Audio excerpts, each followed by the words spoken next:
You're listening to Belle Book and Candle with Mela Borowski. Thoughts from a Southern Witch. Shoulda studied witchcraft, shoulda learned to ride a broom, so me and my black cat could fly through the skies underneath the moon.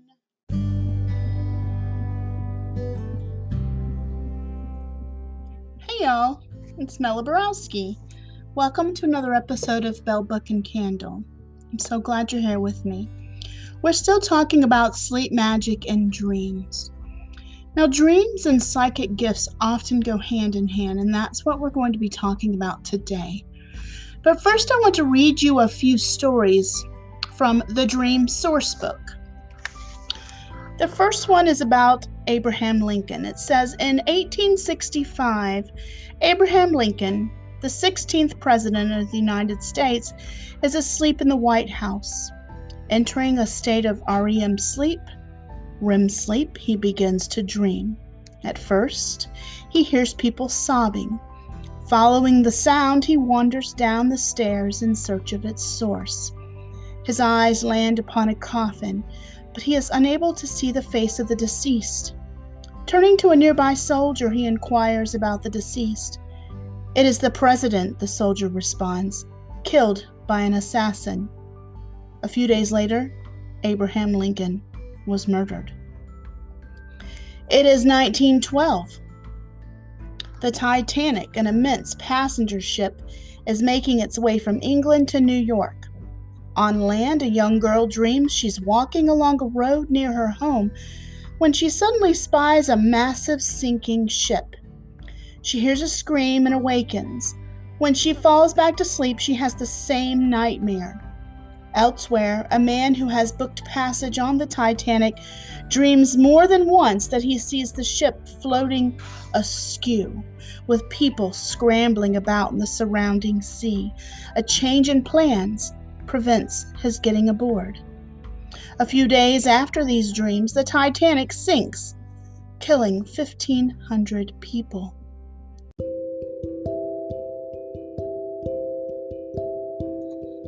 Let me read you Mary Shelley's own words about the dream, the nightmare that inspired her book Frankenstein, which is said to be the world's first sci-fi novel. In 1816, at 18 years old, Shelley was on lockdown. Y'all know what that's like. She was in Lake Geneva, Switzerland with Lord Byron, and they were on lockdown due to a very cold volcanic winter caused by the eruption of Mount Tambora, creating what was called Europe's Year Without a Summer. She was stuck inside, they were huddled around the fire, and Lord Byron suggested that they write a ghost story, that each one of them would write a ghost story. And Shelley was having a lot of trouble trying to think of something, until one night she suggested that maybe a corpse could be reanimated. And that night, she experienced what she called a vivid waking dream. Let me read that. So she said of her dream, "When I placed my head upon my pillow, I did not sleep, nor could I be said to think. I saw with shut eyes but acute mental vision. I saw the pale student of unhallowed arts kneeling beside the thing he had put together. I saw the hideous phantasm of a man stretched out, and then on the working of some powerful engine show signs of life and stir with an uneasy, half-vital motion. Frightful must it be, for supremely frightful would be the effect of any human endeavor to mock the stupendous creator of the world. I opened mine in terror. The idea so possessed my mind that a thrill of fear ran through me, and I wished to exchange the ghastly image of my fancy for the realities around. I could not so easily get rid of my hideous phantom. Still it haunted me. I must try to think of something else. I recurred to my ghost story, my tiresome, unlucky ghost story. Oh, if I could only contrive one which would frighten my reader as I myself had been frightened that night. Swift as light and as cheering was the idea that broke upon me. I have found it. What terrified me will terrify others, and I need only describe the specter which has haunted me, my midnight pillow. On the morrow, I announced that I had thought of a story. I began that day with the words, "It was on a dreary night of November," making only a transcript of the grim terrors of my waking dream.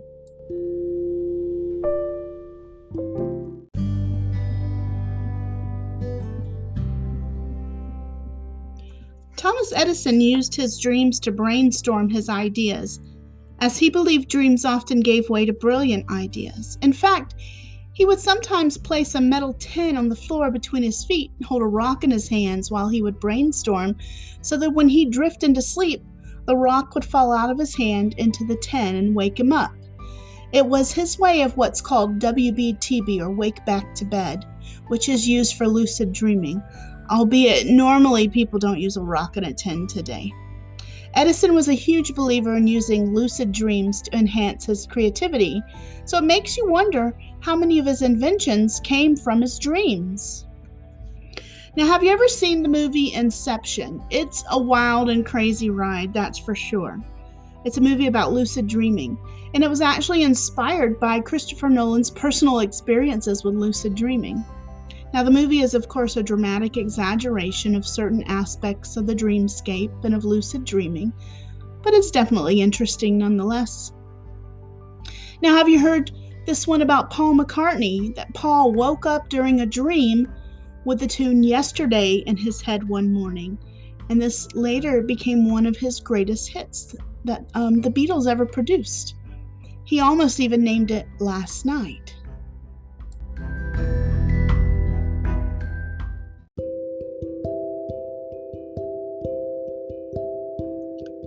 Niels Bohr, called the father of quantum mechanics, claims that an inspirational dream led to his discovery of the structure of the atom.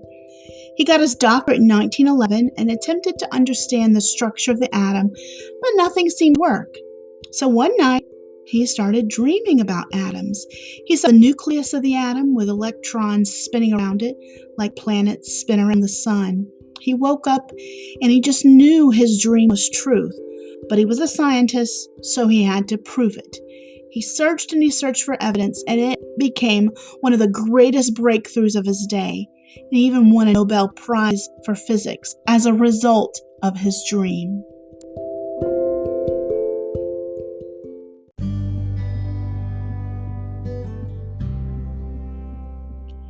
There's so many stories of really amazing dreams, and science can't explain this phenomenon. I've had multiple experiences of dreaming things to come, and one particular dream I have mentioned in another episode, where a few days prior to it happening, I dreamed the entire circumstances of being told that my biological father had died, someone that I really didn't have contact with. A couple of days later, it began to play out. I got the phone call, it was my mom on the phone, and everything just happened like that.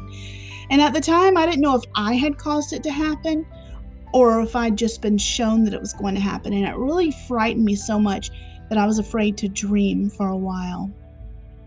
Now, scientists use the Greek letter psi, P-S-I, to refer to paranormal phenomenon. So in this case, we would call these types of dreams psi dreams. So you remember how we talked about some dreams coming from our subconscious mind, just noticing things while we're awake, but our conscious mind doesn't notice?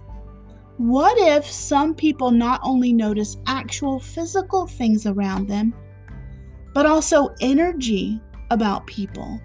So someone with a spiritual gift of reading or manipulating energy might have a dream about that.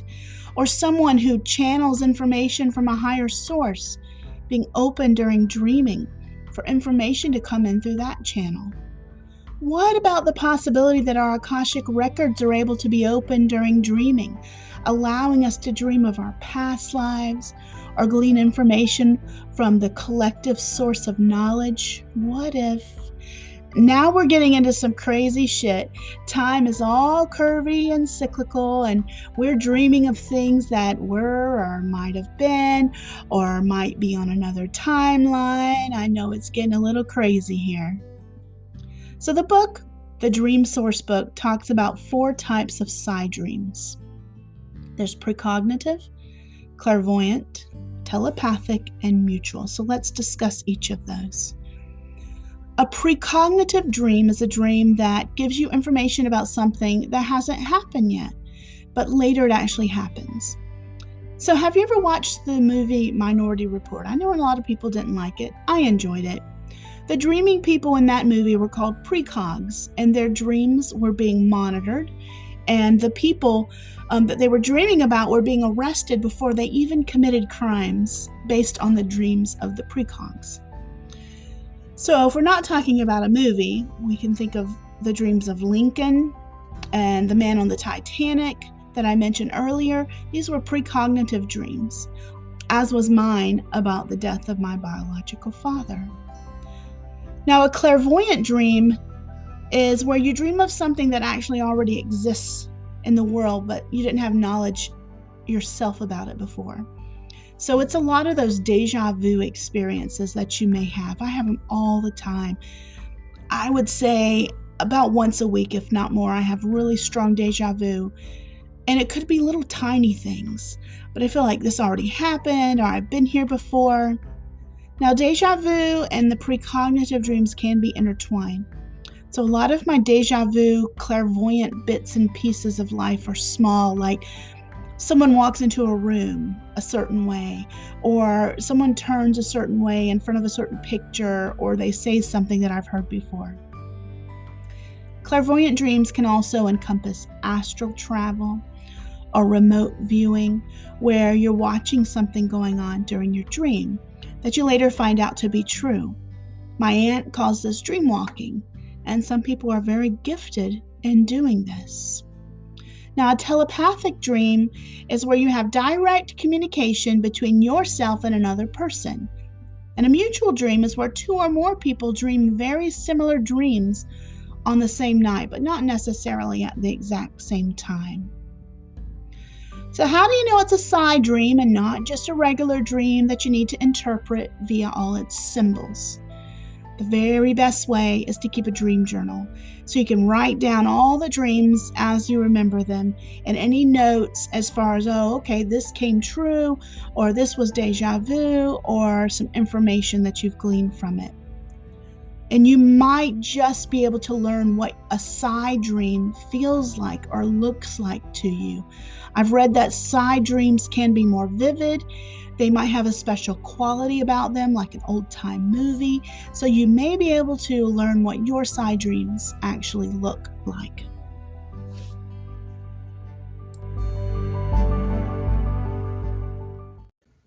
If you haven't heard about Anchor, it's the easiest way to make a podcast. So let me explain. It's totally free. There are creation tools that allow you to record and edit your podcast right from your phone or computer. And Anchor will distribute your podcast for you so it can be heard on Spotify, Apple Podcast, and many more. And you can even make money from your podcast with no minimum listenership. It is everything you need to make a podcast all in one place. And Belle Book and Candle is so thankful to have this service. So download the free Anchor app or go to anchor.fm to get started.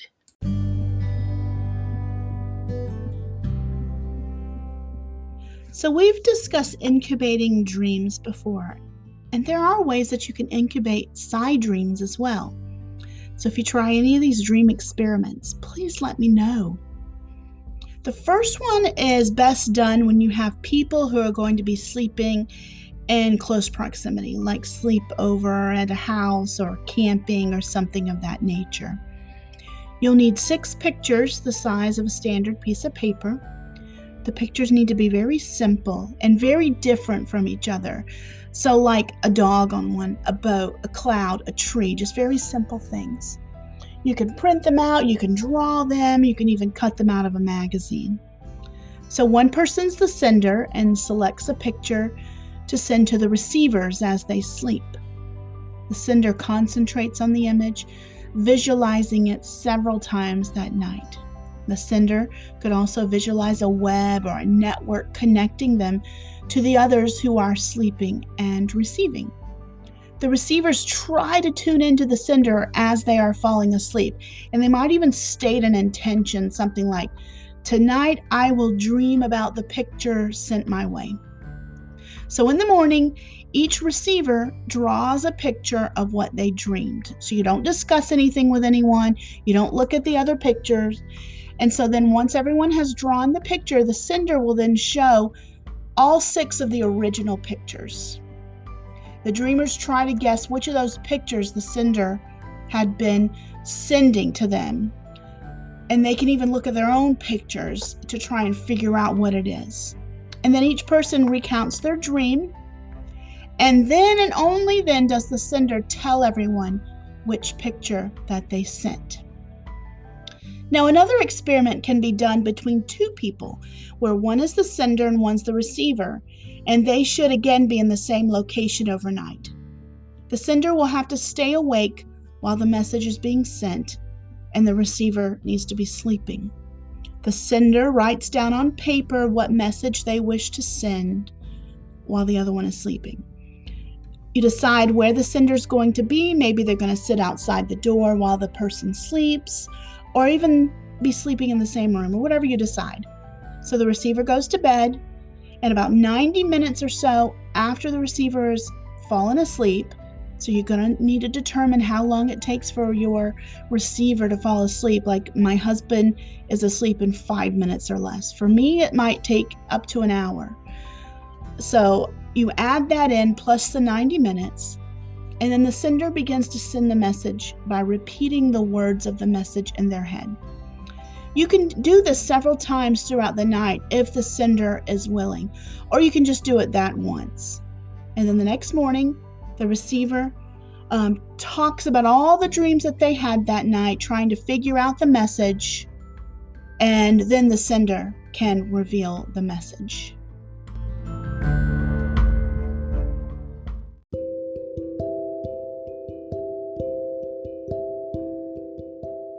Here's an experiment that you can do alone. You'll need 20 to 30 color pictures. They can be cut from a magazine, but every one of them should be different, and they should be fairly simple images. Then you put each picture into a separate manila envelope and shuffle them up. When the stack is mixed up, you're going to select just one envelope and put an X on the back. It doesn't have to be a big X, just a little X on the back of it. Do not look at what's inside, but take that envelope and put it under your pillow or your mattress. And then you can set your intention that as you go to sleep, you will dream about the picture you selected, and you will remember the dream when you wake up. So the next morning, record your dreams, and then pull out your envelope from under your pillow or mattress and immediately shuffle it with 5 other envelopes from your big stack. So pull out 5 from the 20 or 30 and shuffle it up. Lay them face up so the backs don't show. You don't want to see which one has the X on it. And then you're going to open each envelope of these envelopes with the pictures inside. You're going to examine the pictures and lay them on their corresponding envelopes so they don't get mixed up. So look at the pictures that you have and see if you can figure out which one was the target picture, the one that you slept on overnight. And then when you've chosen one, flip it and see if it matches. See if that envelope has the X on the back.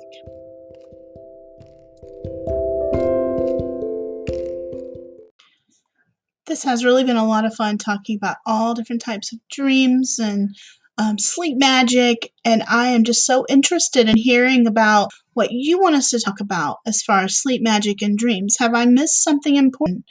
Would you like to share one of your dreams still? I'd love to get a voice message. So click that link up above and or on the side or wherever it is, wherever you're listening to me. I'd love to hear from you. And y'all be blessed and take care of yourselves. Thank you all for listening to Belle Book and Candle. You can follow Mela on Instagram and Facebook at Belle Book Candle SC. That's Belle, Belle, or become a patron at patreon.com/Belle Book Candle.